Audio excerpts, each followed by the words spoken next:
Salut tout le monde, j'espère que vous allez bien. Aujourd'hui, on va aborder un sujet très dur et qui va me permettre de vous parler également un petit peu de ma jeunesse, puisque le sujet dont je vais parler aujourd'hui, moi j'y ai été confronté de manière assez violente.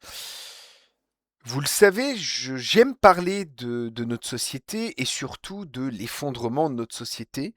Et pour moi, là, on est typiquement dans l'effondrement. C'est-à-dire que il y a des décennies en arrière, il y avait encore du respect entre les gens, de l'éducation stricte à la maison et à l'école, fallait pas moufter. J'ai eu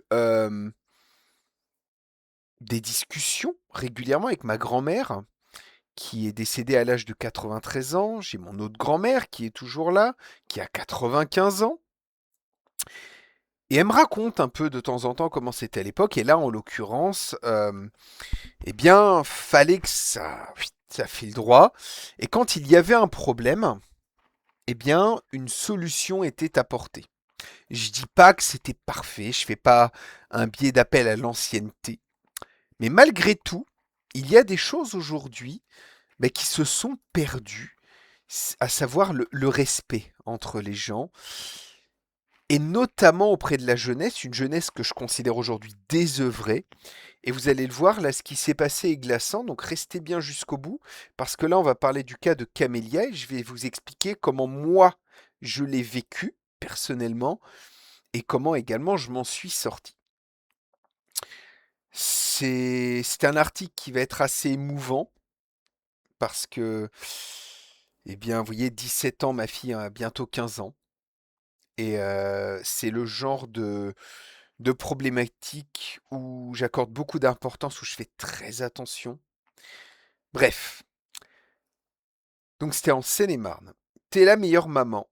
Les derniers mots de Camélia, 17 ans, avant son suicide à la sortie du lycée.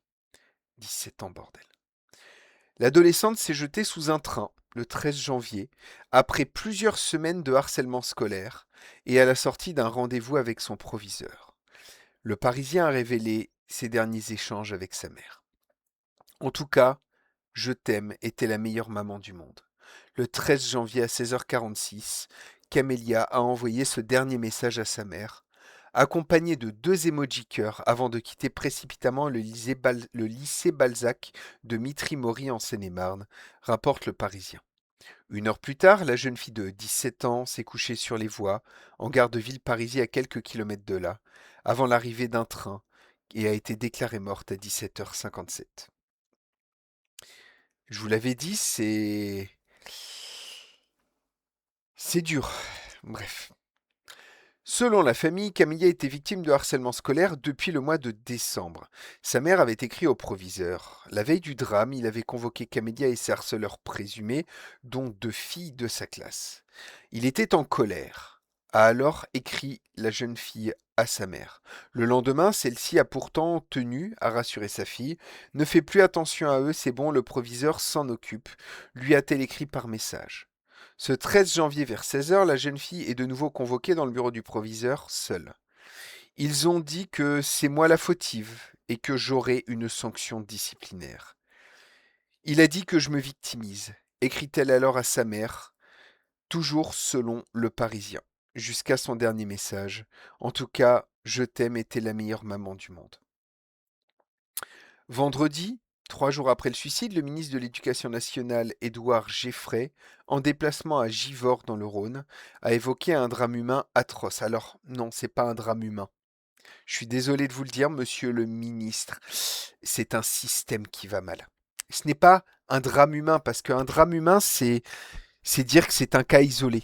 Le harcèlement, beaucoup d'élèves le vivent. Ma fille a commencé à le vivre. J'ai pas juste écrit au proviseur. J'ai agi tout de suite et on lui a dit, enfin bref, je vais vous redire ça après, mais et on lui a dit si jamais ça se corrige pas très très vite, et en plus j'étais là à soutenir ma fille, etc. Je dis si ça se corrige pas très vite, on ira plus loin. Je vous préviens. Moi j'ai vécu ça, hors de question que ma fille vive ça. J'ai demandé à l'inspection générale de procéder à une enquête administrative indépendamment de l'enquête pénale pour clarifier les faits, quels qu'ils soient, a-t-il déclaré. On est sur une situation manifestement complexe, sur un acte désespéré. Le procureur a fait une enquête pénale et c'est dans ce cadre-là, évidemment, que la vérité sera établie. Nous, on va faire une enquête administrative pour savoir ce qui administrativement s'est passé, a précisé le ministre à la presse. L'enquête a été confiée à l'inspection générale de l'éducation nationale, du sport et de la recherche. La famille de la lycéenne a porté plainte. Le parquet de Meaux a annoncé l'ouverture de 2 enquêtes, l'une pour déterminer les causes de la mort, on la connaît plus ou moins, et l'autre sur la question du harcèlement scolaire après le drame. Camélia disait qu'il y avait des rumeurs sur elle, qu'on se moquait d'elle, qu'elle était l'objet de brimades, surtout dans la classe et dans les couloirs. C'est des moqueries sur son attitude, son physique, ses copines confirment ça. Camélia commençait à avoir peur, a témoigné l'oncle de la jeune fille auprès du Parisien. Je risque d'avoir des mots très durs après, euh, mais il faut que je vous en parle. Avec ma sœur, on a rédigé un courrier à l'attention de ses professeurs pour les prévenir qu'elle était en souffrance, qu'elle avait besoin d'aide. Regardez, observez, dites-nous. Voilà un peu la teneur de ce courrier. Une marche blanche, comme d'habitude, va être organisée dimanche prochain en sa mémoire pour ne pas oublier Camélia et ne pas passer à autre chose.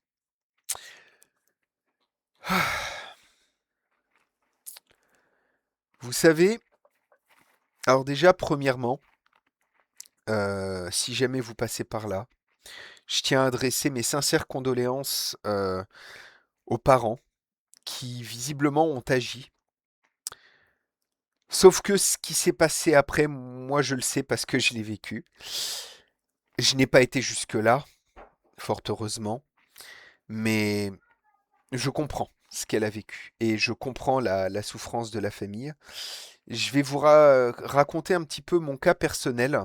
Ça va vous donner une idée de la teneur de ce que peut être le harcèlement et pourquoi une société malade comme la nôtre ne protège plus ses enfants, ça me dépasse.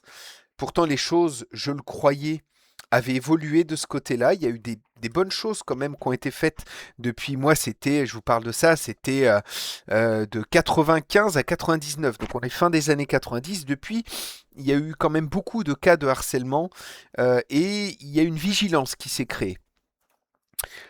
Moi, je vais vous raconter. Je suis rentré donc en 1995 au collège. Certains pourront aller vérifier parce que je vais parler de faits très lourds. Si vous voulez, vous pouvez aller le vérifier sur Internet s'il y a encore les traces. C'était le collège Émile Maupas à Vire. Dès mon entrée en sixième, alors j'étais petit, gros et roux. Voilà, pour vous dire, j'avais le profil idéal de la tête de Turc. J'ai, dès le début, été très rapidement, hein, en quelques semaines, je suis devenu la tête de Turc du grand caïd de tout le collège qui se trouve était dans ma classe. Le mec faisait 3 têtes de plus que tout le monde. Euh, Ogier, son prénom, c'était. Je dirai pas le nom de famille, hein, c'est pas le but. Mais et bien sûr, vu qu'il terrorisait tout le monde, il avait ses petits roquets, ses petits chiens-chiens qui le suivaient partout. Il y avait des Aurélien, Gaëtan, enfin bref,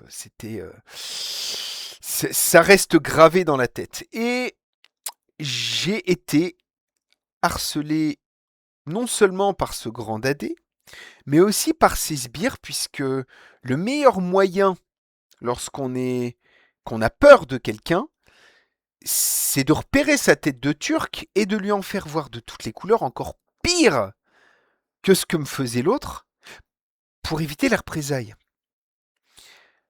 Pour vous donner un ordre d'idée, donc pendant la classe, je me prenais toujours des gommes, des machins dans la tronche. Pendant la récréation, j'étais avec les 2-3 têtes de Turc du collège. Bon, j'étais pas dans les mêmes classes, mais on était les quelques têtes de Turc. On se retrouvait toujours autour du bureau du proviseur. On avait 11 ans, je le rappelle.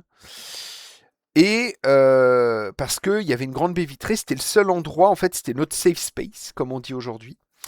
Le seul endroit où on pouvait aller en, n'ayant pas de risque de se faire emmerder.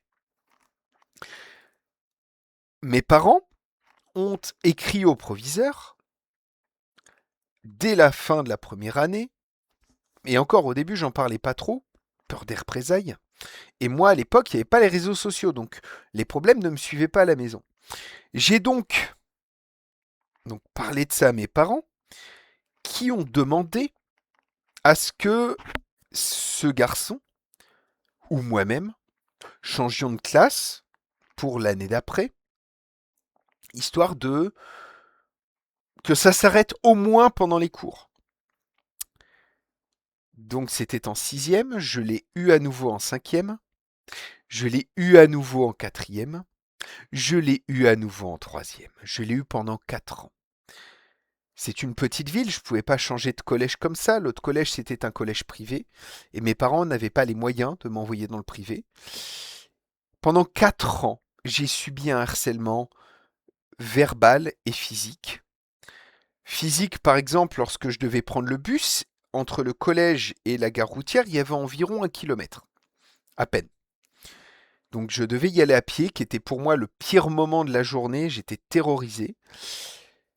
Et régulièrement, de derrière les voitures, lorsque je marchais, sortaient 2, 3, 4 gars qui me vidaient mon sac par terre et pendant que je ramassais, qui me mettaient des coups de pied. J'ai eu le droit à toutes les insultes possibles, à des allusions sexuelles très régulièrement, me demandant comment je me masturbais, si j'étais puceau. Enfin, vous voyez le genre de choses à 11-12 ans qui peuvent paraître aberrants. Mais c'était tout le temps, tout le temps, tout le temps, et j'étais terrorisé. Les profs n'ont rien fait, voire même ont participé au harcèlement par peur de cet élève. Pour vous donner le niveau de cet élève, c'est que tous les profs en avaient ras-le-bol. Un jour, je me souviens très bien, monsieur Elgouarch, mon prof de maths, qui hurlait tout le temps, hurle sur cet élève et lui dit: tu prends la porte, tu vas chez le directeur. Cet élève s'est levé, a dégondé la porte, a pris la porte et l'a emmené chez le directeur et l'a balancé dans le bureau du directeur. Pour vous donner le niveau du gamin. J'en ai pris plein la gueule. J'ai des profs qui, alors lui n'y a pas participé. J'ai une prof qui était terrorisée également par cet élève. Et un jour, je pars, vous savez, les stages que les gamins ont. Oui, je suis désolé, je parle de moi, mais c'est important que j'en parle pour vous expliquer jusqu'où ça peut aller et les conséquences que ça peut avoir. Lorsque je suis parti donc pendant une semaine dans... Vous savez, c'est des colos qu'organisent souvent les collèges. Donc pendant une semaine, vous faites du kayak, du VTT, etc. Je suis rentré de cette semaine pendant laquelle du coup je n'avais pas école, je n'étais pas au collège. Et là, j'arrive en classe de physique-chimie. Et cette prof, Madame Leménorel, me regarde et me dit: alors le petit gros, on est revenu de sa cure d'amaigrissement? C'est-à-dire que même un prof ne pouvait pas m'accorder ce répit pendant sa classe, il fallait qu'il en rajoute. Je vous dis pas les réactions de mes harceleurs derrière, qui s'en sont donnés à cœur joie. Ça a été très dur, alors j'ai jamais vu de psy ou truc comme ça. Ça a un coût, hein. Parce que souvent, malheureusement, ce n'est pas les harceleurs qui payent, ce sont les victimes. Comme là, cette jeune fille, qui l'a payé de sa vie. Alors je n'y ai pas eu le droit, mais j'avais quand même le soutien de mes parents, qui étaient désespérés, qui ne savaient pas quoi faire, qui ont été voir les parents d'un des harceleurs. Les parents ont dit: on ne sait plus quoi faire de ce gamin. Déresponsabilisation totale. Et le proviseur, j'ai été plusieurs fois chez lui. À chaque fois que mes parents venaient: mais c'est... Oh, c'est de la camaraderie, il se taquine, etc. Le directeur n'a rien fait. Une fois, c'était en troisième, quasiment à la fin, je me suis bagarré avec lui, excédé par quelque chose qui n'était pas passé. Vraiment beaucoup plus grave que la violence physique. Je ne vais pas rentrer dans le détail, mais... Et donc je me suis bagarré et j'ai eu 3 heures de colle. Voilà, voilà, voilà, voilà. Et mon harceleur aussi, puisqu'il faisait partie de la bagarre, c'est tout ce qu'il a pris en 4 ans. 3 heures de colle pour tout ce qu'il m'a fait subir, et tout ce que ces roquets m'ont fait subir, qui eux n'ont jamais rien eu. Quelques années plus tard, je crois 1 ou 2 ans après, donc là j'étais parti de ce collège, 1 ou 2 ans après mon départ, j'étais au lycée, et j'ai appris que la fille du proviseur était rentrée au collège, donc le même collège, Émile Maupas. Si jamais vous pourrez sûrement retrouver des articles de l'époque sur Internet, je pense, a été harcelée. Cette jeune fille, donc de 13 ans, à peu près un peu plus jeune que cette jeune fille, mais dans le même principe, n'a pas eu la même chance que moi d'avoir une grosse force de caractère et de réussir à prendre sur elle. Heureusement, j'avais quelques copains hors collège. Mais cette jeune fille, donc harcelée parce que fille du directeur, or pas par le même, il n'était plus là, mais ça a toujours existé le harcèlement. Cette jeune fille de 12, 13 ans, je ne sais plus exactement l'âge, a pris le fusil de son père, l'a mis dans sa bouche et a tiré. Elle est décédée sur le coup, je suppose. Et depuis toujours, je suis du coup très concerné par les problématiques de harcèlement. J'ai été maître nageur pendant 8 ans et j'essayais toujours de repérer ce genre de choses, de les faire remonter. Et depuis que j'ai mes enfants, je suis très attentif au harcèlement. Ma fille en a subi un petit peu, alors vous allez être surpris, mais du harcèlement sexuel à 7 ans, par un autre camarade de 7 ans, qui, quand elle est rentrée dans les toilettes, lui a baissé la culotte et a dit «Je vais te baiser», à 7 ans. J'ai pas juste écrit une lettre au proviseur, enfin la directrice en l'occurrence, puisque c'était de la primaire, je suis directement allé voir, j'ai dit vous me convoquez la mère, je veux la voir. J'ai dit je ne ramène pas ma gamine à l'école tant que j'ai pas réglé les problèmes. 4 enfants de 3 pères différents, famille, désolé, mais de cassos. Mais en tout cas, je suis très très très attentif à ça et je ne dis pas que les parents là ne l'ont pas été, mais quand ça arrive, il faut vraiment très rapidement agir. Il faut pas laisser attendre. Je suis très concerné par cela. Et quand je vois là un directeur qui n'a pas fait son travail, ben, je suis désolé, mais monsieur le directeur, si vous croisez cette vidéo, monsieur le proviseur, vous êtes responsable. Totalement responsable. On vous confie nos enfants quand on met nos enfants dans un collège, un lycée. Ils sont sous votre responsabilité et celle des professeurs. Et je vais être franc, j'espère que vous serez condamnés. Je l'ai trop vu, le manque d'action de la hiérarchie. Vous avez, je ne sais pas si vous vous rendez compte, vous avez dit, vous avez donné à cette jeune fille une sanction disciplinaire. Vous avez dit qu'elle se victimisait. Vous êtes responsable. C'est votre faute. Vous devez être condamné.